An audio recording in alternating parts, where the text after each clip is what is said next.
사도신경으로 신앙 고백 드림으로 새벽 예배 시작합니다.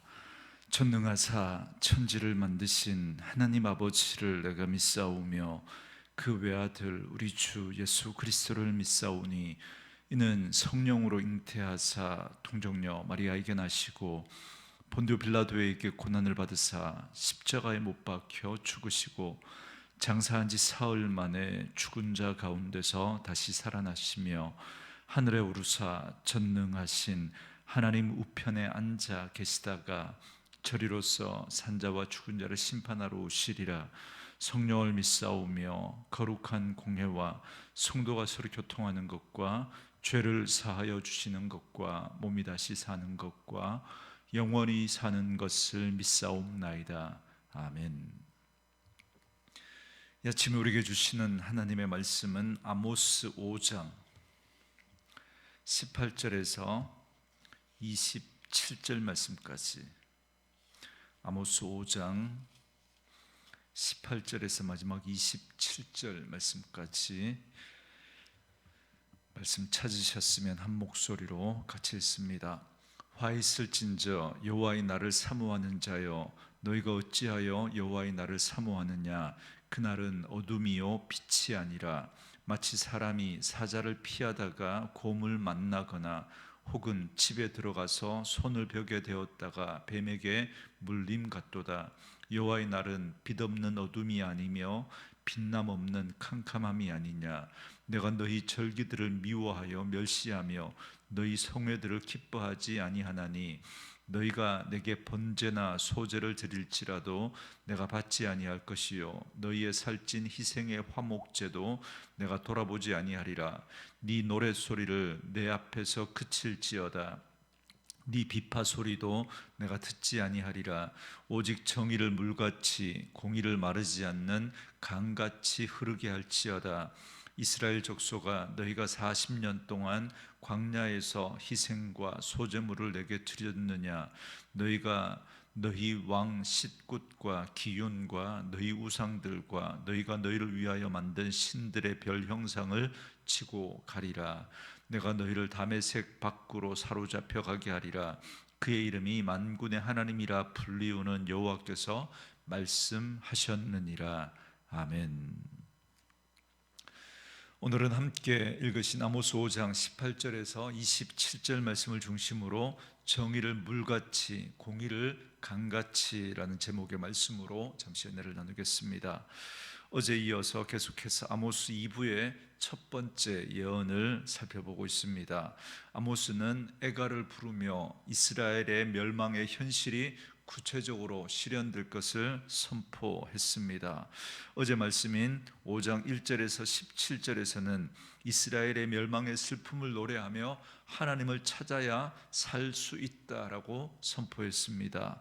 이제 오늘 본문에서는 24절에 정의와 공의에 대한 말씀을 중심으로 북이스라엘의 심판을 선포하십니다. 먼저 18절부터 20절 말씀은 이스라엘 백성들의 여호와의 날에 대한 잘못된 오해를 지적하고 그로 인해 맞이하게 될 결과를 경고하고 있습니다. 18절에 보시면 화 있을진저 여호와의 날을 사모하는 자여, 너희가 어찌하여 여호와의 날을 사모하느냐? 그날은 어둠이요 빛이 아니라, 이렇게 말합니다. 아모스는 이스라엘의 그릇된 종말 신앙의 화를 선포합니다. 이스라엘은 전통적으로 여호와의 날을 빛의 날로 알고 사모했습니다. 그들이 알기에 이 날은 이스라엘에게 승리를 확정하는 날이요 대적들이 파멸하는 날입니다. 그러나 아모스는 그날에 있을 무서운 하나님의 심판과 이스라엘의 파멸을 증거합니다. 이 날은 어둠의 날로 임할 것이고 이 날에 임할 심판을 피할 자 없을 것입니다. 그래서 여호와의 날은 사자를 피하다가 곰을 만난 것과 같고 집에 들어가 벽에 손을 대었다가 뱀에게 물린 것과 같을 것이다 라고 말씀합니다. 이 날은 빛없는 어둠이고 빛남이 없는 캄캄함입니다. 여호와의 날을 형벌과 보응이 임하는 저주의 날로 묘사한 겁니다. 물론 그들은 이 여호와의 날을 자신들에게는 구원의 날, 승리의 날로 그렇게 이해했지만 그 여호와의 날을 이중적인 의미로 그들은 그렇게 이해하면서 자기에게는 구원과 승리의 날로, 그리고 이방인에게는 심판의 날로 임할 것으로 그들은 그렇게 이중적으로 이해하긴 했지만, 그러나 그날이 자기들에게 심판의 날로 임할 것이라고는 그들은 생각하지 못했던 것입니다. 그러나 이스라엘의 그 죄악 가운데 하나님은 계속해서 돌아오라고, 돌이키라고 말씀하셨음에도 불구하고 그들이 돌이키지 않고 죄를 짓고 우상을 섬기는 그들을 향하여서 오히려 그날이 그들에게 심판의 날로, 어둠의 날로 그렇게 임할 것임을 말씀하고 있는 것입니다. 오늘 우리는 지금 대림절 기간 가운데 다시 오실 주님을 기다리며 그날을 소망의 날과 구원의 날로 기대하고 있습니다. 그러나 우리가 진정한 믿음 가운데 회개와 순종의 삶을 살지 않으면 오히려 그날은 우리에게 심판과 보응의 날이 될 수 있습니다. 여러분, 정말 우리가 예수를 믿는가? 이건 하나님과 우리만이 알 수 있다고 말씀드리죠. 자신만이 알 수 있다고 말씀드리지 않습니까? 여러분, 종교 생활하는 것으로 나는 예수 믿는다 장담할 수 없습니다. 정말 우리 안에 예수 그리스도를 믿는 믿음이 있다면 그 하나님과의 바른 관계가 우리 사람들과의 관계 속에서, 우리가 세상을 살아가는 그 삶의 삶 속에서 바르게 드러나야 합니다. 우리가 여전히 죄 가운데 있으면서 죄에 대해 아파하지도 않으면서 우리가 예수 믿고 구원받았다라고 우리 그렇게 함부로 우리가 말할 수 없습니다. 물론 행위로 구원받는 것은 결코 아닙니다. 그러나 정말 우리가 예수 그리스도의 그 은혜로 말미암아, 하나님의 그 은혜로 말미암아 우리가 구원받아 하나님의 자녀가 되었다면 우리 안에 있는 죄를 우리가 미워해야 되고, 정말 하나님이 기뻐하시지 않는 그 삶을 우리가 버리고 정말 하나님이 원하시는 삶의 모습으로 한 걸음 한 걸음 나아갈 수 있어야 합니다. 그러한 것이 없이 그저 예수 믿고 구원받았다라고 그렇게 값싼 은혜만 주장한다면 그것이 과연 예수를 바르게 믿는 것인가, 우리는 다시 한번 생각해 봐야 합니다. 그러므로 우리는 어제 말씀과 같이 마음을 다해서 정말 중심으로 하나님을 찾고 참 믿음과 순종의 삶으로 우리의 삶의 모습에서 하나님이 원하시는 공의와 정의의 모습이 드러나야 하는 것입니다. 그렇지 않다면 그 구원의 날로 우리가 기다렸던 그날에 오히려 우리는 하나님 앞에 심판의 날로 그렇게 그날을 맞을 수도 있다는 사실을 여러분 꼭 기억하셔야 합니다. 이어서 21절부터 23절에서 하나님은 이스라엘의 거짓 종교 행위들로 인해서 느끼시는 그 피로감을 표현하고 있습니다. 21절에 내가 너희 절기들을 미워하여 멸시하며 너희 성회들을 기뻐하지 아니하나니, 이렇게 말씀합니다. 하나님께서는 이스라엘의 절기를 미워하시며 멸시하고 그들의 성회를 기뻐하지 아니한다 말씀하셨습니다. 하나님이 그들에게 절기를 정하여 주셨고 하나님이 그들의 그 성회로 모이라고 하나님 그렇게 말씀하셨는데, 그런데 하나님은 오히려 그 절기를 미워하시고 그들의 성회를 기뻐하시지 않는다 그럽니다. 여러분, 절기는 우리가 지금 절기 말씀을 지난주까지 살펴보지 않았습니까? 3대 절기로는 유월절, 오순절, 초막절 이렇게 들 수 있지만 하나님께서 그 외에 7가지 절기들을 더 말씀해 주셨고, 이 모든 절기들을 통해서 하나님의 구원의 은혜에 대해서 그들이 감사하고 그 은혜 가운데 감사하는 자로 살아가기를 하나님은 원하셨습니다. 하나님의 은혜를 기억하고 하나님의 백성답게 살아가기를 원하셨던 것이죠. 그런데 하나님께서는 이를 미워하신다 말씀하십니다. 이는 혐오한다, 증오한다라는 말입니다. 또 멸시한다라고 했는데 이는 내쫓는다, 업신여긴다, 비난한다는 뜻입니다. 또 성회를 기뻐하지 아니하신다고 하셨는데 이는 본래 냄새 맡지 아니한다라는 뜻입니다. 그러니까 그들이 제사를 드리며 번제로 그 짐승을 태우는데 그 냄새도 하나님이 맡기 싫다라고 그렇게 말씀하시면서 그들의 제사를 거부하신다고 말씀하십니다. 그래서 22절 말씀처럼 그들의 제사를 돌아보지 않으며 23절 말씀처럼 그들이 부르는 찬송과 음악 소리도 듣지 않으신다고 말씀합니다. 이는 이스라엘이 드리는 제사가 합당하지 않았기 때문입니다. 율법에 정한 것을 거역한 채 자기들의 생각대로 지키는 그 제사가 싫으셨던 겁니다. 일찍이 여로보암은 예루살렘으로 가는 길을 막고 베델과 단에 금송아지를 세우고 그 앞에 나아가 절기를 지키게 했습니다. 레위인이 아닌 일반 사람을 제사장으로 삼았습니다. 게다가 초막절도 7월 15일인데 그런데 8월 12일로 변경해서 자기 마음대로 날짜도 바꾸고 제사장도 마음대로 세우고 하나님 아닌 우상을 만들어 놓고 하나님하고 섬기게 했던 겁니다. 하나님께서는 이러한 이스라엘의 제사와 절기를 혐오하셨던 겁니다. 그런데 하나님이 그들을 기뻐하시지 않는 것은 단지 하나님이 정해주신 그 규례를 따라 제사를 드리지 않았기 때문만이 아닙니다. 그들이 제사를 자기 생각대로 드린 것은 자기 생각대로 믿겠다는 것이고 결국은 하나님의 뜻이 아닌 자기 생각을 따라 살겠다는 것입니다. 자기가 하나님 되어서 자기 생각대로 살겠다는 거죠.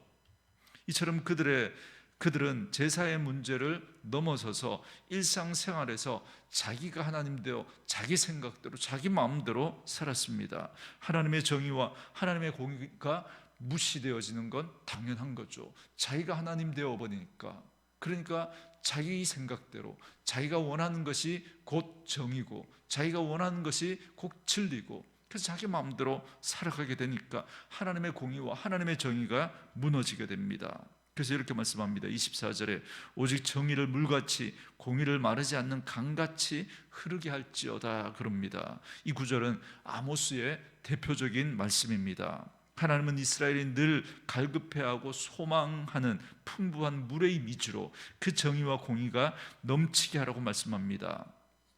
이스라엘은 두 번의 짧은 우기를 제외하면 늘 물이 부족한 땅입니다. 그러나 하나님께서 임하시면 정의가 물같이 공의가 마르지 않는 강같이 흐르게 하실 것이다 라고 말씀합니다. 이는 그들의 육신적인 갈증을 넘어서 영적으로 사회적으로 그들의 갈증이 해결될 것을 말씀해 주는 겁니다.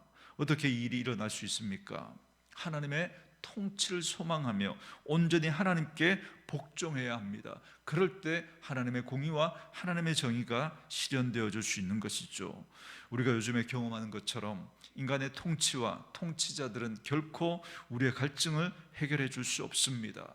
여러분, 이 땅이 아무리 그렇게 공의와 정의를 주장하지만 여러분, 인간의 공의와 정의는 여러분 치우칠 수밖에 없고 하나님의 공의 앞에서 그 모든 공의는 여러분 다 완전하지 않다는 것이 드러나게 됩니다. 우리가 정말 그 하나님의 공의가 실현되는 것은 하나님의 통치가 이루어질 때 비로소 가능한 것이죠. 정말 하나님이 우리 가운데 하나님 되어 하나님이 우리 가운데 왕이 되셔서 그 하나님의 통치를 우리가 순종하고 그 하나님의 백성으로 살아갈 때 그 일이 이루어집니다. 여러분, 우리가 예수 믿고 이 세상을 우리가 바꿀 수 있는 것은 아닙니다. 하나님이 하셔야 하는 것이죠. 그러나 우리는 우리가 살아가는 그 삶의 영역 속에서 그 하나님을 섬기고 하나님을 믿는 그 백성의 삶의 모습으로 살아가면서 우리의 가정 가운데 우리 교회 공동체 가운데 그 하나님의 공의와 하나님의 정의가 실현되어 줄 수 있도록 물론 완벽하지는 않지만 그러나 우리가 하나님을 하나님으로 우리의 왕으로 섬기며 살아갈 때 그 가운데 그 하나님의 나라가 임하면서 그 가운데 하나님의 통치가 실현되어지는 부분적으로 실현되어지면서 그 속에서 우리는 하나님의 공의와 하나님의 정의를 경험하게 되는 것입니다. 그것이 세상 가운데 영향을 미치게 되는 거죠. 그래서 우리가 세상 가운데 빛으로 소금으로 살아가라고 말씀하시는 것입니다. 그게 세상 가운데 선한 영향력으로 드러나는 것이지 그것이 결코 여러분 어떤 제도나 시스템을 통해서 어떤 사람을 세워가지고 그래서 우리나라를 하나님의 나라로 만들고 여러분 그런 일은 결코 이루어지지 않습니다.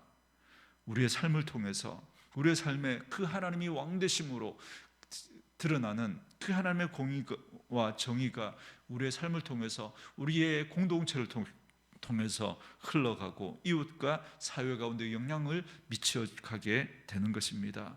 저는 우리 온누리 공동체 우리 성도님 한 분 한 분의 삶 속에서 그 하나님의 공의가 이루어지고 하나님의 정의가 이루어지고 가정 가운데 그리고 우리 교회 공동체 가운데 그런 하나님의 공의가 드러날 수 있기를 원합니다. 계속해서 25절과 26절에서 북이스라엘 초기부터 들어진 잘못된 제사와 바벨론의 우상 숭배를 따라 영원한 그들의 우상 숭배를 따라 그들이 행했던 죄를 고발합니다.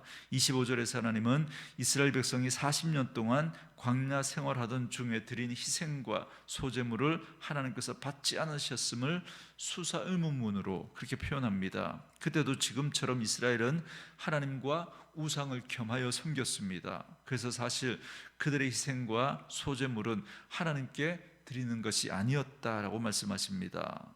그리고 나서 26절에서 이스라엘이 싯굿과 기운, 그러니까 우상과 그 우상을 위하여 만든 별들을 너희가 치고 가리라 라고 말씀합니다. 싯굿은 그들이 왕처럼 섬기는 아수르의 전쟁의 신입니다. 기운은 별 모양의 우상입니다. 즉 하늘의 별을 신으로 섬긴 겁니다. 하나님은 그 우상들을 이스라엘 백성들이 짊어지고 이스라엘 밖으로 나가게 될 것을 말씀합니다. 이게 무슨 말이냐면 27절에서 이렇게 설명합니다. 내가 너희를 다메섹 밖으로 사로잡혀 가게 하리라. 그들의 이름이 만군의 하나님이라 불리우는 여호와께서 말씀하셨느니라 그럽니다. 여러분, 이런 뜻이죠. 유일하신 여호와 하나님을 섬겨야 할 이스라엘이 다메섹 밖에서나 섬기는 천체 우상을 따르자 하나님께서는 그들을 별 형상의 우상을 짊어지고 다메섹 밖으로 사로잡혀가게 하시겠다라고 말씀하십니다. 그러니까 이방으로 포로로 잡혀가게 된 것이 식국과 기운을 섬긴, 그러니까 우상을 섬긴 죗값이었다라는 것입니다. 그러므로 오늘 말씀은 이스라엘이 우상을 섬겼기에 멸망하여 아수르의 포로로 끌려가게 될 것을 말씀합니다. 그러면 그들이 이렇게 우상 숭배에 빠진 이유가 무엇입니까? 그들은 하나님을 올바로 예배하지 않았기 때문입니다. 하나님이 정해주신 대로 하나님이 원하시는 예배를 드리지 않았던 겁니다. 하나님과의 관계가 잘못된 것이죠. 하나님은 하나님의 자리에 계셔야 되고 우리는 우리의 자리에 있어야 하는데 그들은 자기가 하나님 되어 그 하나님마저도 자기 마음대로 섬기며 예배했던 겁니다. 그랬더니 어떻게 됩니까? 영적으로 하나님과의 관계가 무너지니까 그들의 삶의 정의와 공의가 다 무너지고 결국은 허무하고 헛된 것을 섬기게 된 것입니다. 그러므로 우리는 하나님 앞에 온전한 예배를 회복해야 합니다. 예배는 단순히 종교적인 의식이나 감정적 체험이 아니라 하나님의 은혜에 대한 우리의 전인격적인 응답이어야 합니다. 그 하나님의 은혜를 사모하고 하나님 앞에 나아가 은혜를 받아야 하고 그 받은 은혜 때문에 또 하나님 앞에 우리가 더 감사함으로 하나님 앞에 예배할 수 있게 되는 것입니다. 여러분, 선순환의 구조가 바로 이러한 것이죠. 여러분, 악순환이라는 것은 예배 가운데 은혜를 받지 못하니까 우리의 삶이 무너지고 우리의 삶이 무너지니까 삶의 예배에서 무너지니까 우리가 드리는 그 예배도 하나님 앞에 드려지지 못하는 것입니다. 그러나 우리가 정말 하나님의 은혜를 놓치지 않고 그래서 더욱더 사모함으로 하나님 앞에 예배하며 은혜를 받게 되면 그 받은 은혜로 우리가 하나님의 백성의 삶을 살아갈 수 있게 되고 그 삶을 통해서 드리는 그 예배를 하나님이 기쁘게 받으시는 것이죠. 여러분, 예배가 무너진다는 것은 단순히 내가 종교적으로 하나님 앞에 해야 할 의무를 다하지 못하는 것이 아닙니다. 하나님과의 전인격적인 그 관계 속에서 문제가 생겼다는 것입니다. 그래서 주일에 드리는 그 주일 예배의 그 자리에 머무는 것으로 우리가 예배를 다한 것이 아닙니다. 우리의 삶 속에서 하나님의 자녀로서 하나님의 은혜에 올바로 응답하며 그 받은 은혜에 합당한 모습으로 우리가 살아가는 삶의 예배로 이어져야 합니다. 그런 자가 드리는 그 예배를 또한 하나님이 기뻐하시고 그런 자에게 하나님이 은혜를 베풀어 주시는 것입니다. 그리고 그렇게 하나님과의 관계가 회복되어진 하나님의 백성의 그 삶 속에 하나님의 공의와 하나님의 정의가 흘러 넘치는 그런 삶을 살아가게 됩니다. 하나님은 오늘 이 시대에 바로 그러한 자들을 찾으시고 이러한 자들을 기뻐하시고 이런 자들을 통해 하나님의 영광을 나타내십니다. 그러므로 전심으로 하나님을 찾으며 하나님 앞에 나아가 하나님께 합당한 감사와 찬송과 영광을 돌려드리며 삶 속에서 하나님을 온전히 예배하며 하나님의 뜻을 따라 정의를 행하고 공의를 행하며 하나님을 간절히 찾고 하나님 기뻐하시는 삶을 살아가는 저와 여러분 되어줄 수 있기를 주님의 이름으로 축원합니다. 주신 말씀 묵상하시면서 이 찬양 함께 들으시며 기도하는 시간 갖겠습니다.